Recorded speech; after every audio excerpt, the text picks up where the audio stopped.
आदाब, नमस्कार। आपका मेरी अपनी महफिल में एक बार फिर इस्तकबाल है, स्वागत है। आजकल मैं जनाब साहिर लुधियानवी की 100 साला सालगिरह का जश्न मनाते हुए आपको साहिर साहब की एक नज़्म रोज़ाना सुना रहा हूँ।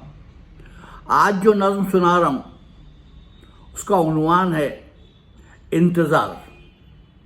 सुनिए, इंतज़ार।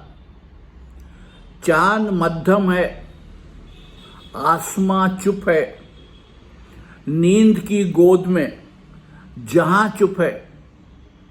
दूर वादी में दूधिया बादल झुक के पर्वत को प्यार करते हैं। दिल में नाकाम हसरतें लेकर हम तेरा इंतज़ार करते हैं। इन बहारों के साए में आजा, फिर मोहब्बत जवां रहे न रहे। जिंदगी तेरे नामुरादों पर कल तलक मेहरबां रहे न रहे। रोज की तरह आज भी तारे सुबह की गर्द में ना खो जाएं। आ तेरे गम में जागती आंखें कम से कम एक रात सो जाएं। चांद मध्यम है, आसमां चुप है, नींद की गोद में जहां चुप है।